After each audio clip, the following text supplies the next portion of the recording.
নমস্কার আমার ছোট্ট রাঁধুনিঘরের সবাইকে। আজকে আমি করব ভেটকি মাছের ঝাল। তো তার জন্য আমি কয়েক টুকরো মাছ নিয়ে নিয়েছি। তাতে আমি নুন, হলুদ, জিরে গুঁড়ো, লঙ্কা গুঁড়ো ভালো করে মাখিয়ে নেব। ভেটকি মাছটা খুব একটা বড় নয়, মাঝারি সাইজেরই পেয়েছে, তো সেটাই নিয়ে এসছে। তো সেটাকে আমি আজকে সর্ষে দিয়ে ঝাল করব। ভালো করে আমি এপিট ওপিট নুন লঙ্কা সুন্দর করে মাখিয়ে নেব। এই যে মাথাটা নিই মাথাটা, কারণ এতে দিলে ভালো লাগবে না। আর আচ্ছা, আমি এতে আমার মশলা হিসেবে লাগবে কাঁচা লঙ্কা, টমেটো, পেঁয়াজ আর ধনেপাতা, আর নিয়ে নিয়েছি আমি সাদা সর্ষে। এদিকে একটা আমি কড়াই নিয়ে তেল গরম করে দিচ্ছি। তাতে আমি মাছগুলো এক এক করে ছেড়ে দিয়েছি। একটু ভালো করেই ভেজে নেব মাছগুলোকে, কারণ এই মাছটা খুব নরম হয়। একদম আলতোভাবে আমাকে মাছটা ওঠাতে হবে। যখন দেখব ঠিকঠাক ভাজা হয়েছে তখনই ওঠাতে হবে, নয়তো মাছগুলো ভেঙে যেতে পারে। মাছ ভাজার তেলের মধ্যে আমি আর কিছুটা তেল দিয়ে ফোড়নে আমি কিছুটা কালো জিরে দিয়ে দিয়েছি। তারপরে যে মশলাটা পেস্ট ছিল, এতে আছে তোমার পেঁয়াজ, টমেটো, কাঁচা লঙ্কা। আর আমি এতে কিছু দিইনি, রসুন আমি এতে অ্যাড করিনি। আমি জিনিসটা রসুন আদা ছাড়াই করছি, যেহেতু আমি সর্ষে দিয়ে করব। মশলাটা দেওয়ার পর একটু ভাজার পর আমি এতে নুন, হলুদ, লঙ্কার গুঁড়ো, জিরের গুঁড়ো সমস্তটা দিয়ে আরও সুন্দর করে মশলাটাকে আমি একদম ভাজা ভাজা করে নেব বা কষিয়ে নেব।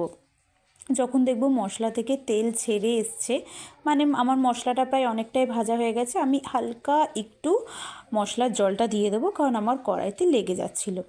আর আমি যখন মশলাটা একদম ভাজা ভাজা হয়ে যাবে বা কষানো হয়ে যাবে, তখন আমি সর্ষে বাটাটা দিয়ে দেবো। আমি কিন্তু সর্ষেটাকে পেস্ট করে ওর জলটাই নিই, সর্ষের খোসাটা আমি নিই না। যখন সর্ষের পেস্টটা দিয়ে দেবো, তার আমি 1 মিনিট পরে জল দিয়ে দেবো, কারণ আমি সর্ষে দিয়ে কখনোই সেরকম বেশি করে কষাই না, কারণ তেতো লাগে। আমি এর আগেও বলেছি, এইভাবে করলে খেতে খুব ভালো লাগে। ঝোলটা ফুটে এলে তখন আমি এক এক করে মাছগুলো ছেড়ে দেবো। এই যে মাছগুলো ছেড়ে দিয়ে কিছুক্ষণ ঢাকা দিয়ে রাখবো, বেশিক্ষণের নয়, এইটা খুব তাড়াতাড়ি রান্না হয়ে যায়। কথা বলতে বলতে আমার এদিকে কিন্তু রান্না অনেকটাই কমপ্লিট। ওপর থেকে একটু জাস্ট ধনেপাতা দিয়ে দেবো, আলতো করে একটু নেড়ে দেবো খুন্তি দিয়ে। বেশি নাড়ানাড়ি করা যাবে না, কারণ মাছগুলো ভেঙে যাওয়ার একটা ভয় থাকে। আমার রান্নাটা একদমই কমপ্লিট হয়ে গেছে। এই যে ফাইনালি আমার রেসিপি ভেটকির সর্ষের ঝাল বা ভেটকি মাছের ঝাল কেমন হয়েছে জানিও। লাস্ট একদম ফিনিশিংও আমি একটু ধনেপাতা দিয়ে দিয়েছি।